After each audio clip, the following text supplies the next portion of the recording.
Today I will be looking at Ashley Hinck's article titled Digital Ghosts in the Modern Classroom. In her article, Ashley Hinck talks about how in traditional education today, students have a certain idea of how they perceive digital media making. Students often see it as something that is a linear, drag-and-drop process with a set number of steps that guarantees a working product with little risk of failure. Shortcut and template websites and platforms such as Canva, Google Slides, Giphy, and many of the social media platforms we use daily are used by teachers in ways that reflect traditional school culture and what philosopher Paulo Freire calls the banking model of education, which is the idea that students are containers that are to be filled with correct answers by teachers. These assumptions become a problem for students as their understanding of digital media matches their understanding of school. They come to understand that the only correct answer is to create the exact product their teacher wants. Hinck believes that, as educators, we can help students to shift their understanding of education by banishing the ghosts of worksheets and templates that linger in the classroom, and encouraging them to become makers, creators, and speakers by moving past these shortcut and template platforms.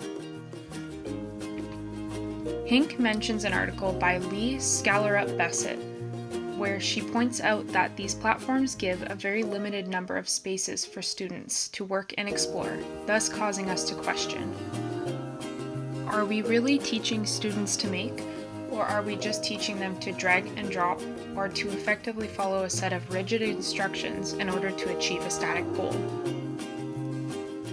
The ghosts of these platforms and the expectations students have of education allow them to develop unfair expectations about what the experience of digital media making should be like.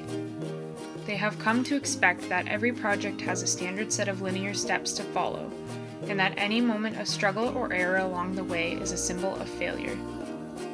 As educators, we should be helping students to understand that these bumps in the road are just a part of the creating and learning process. Hinck also points out that, even though these platforms may guarantee a functional product, the process of building a project from scratch reflects the idea that digital media is messy and has plenty of opportunity for error. However, the payoff of creating a product that is entirely your own is so much greater. In order to banish the ghosts and dislodge these set expectations, as educators, we are responsible for helping our students claim their agency as creators rather than relying on the limitations and convenience of shortcut platforms. We should educate them on the limitations of certain platforms, introduce them to open-ended platforms, and encourage them to consider how altering these familiar, everyday platforms may affect how they are used and perceived. We can use the web to redefine good learning by giving students explicit permission to try, fail, and revise.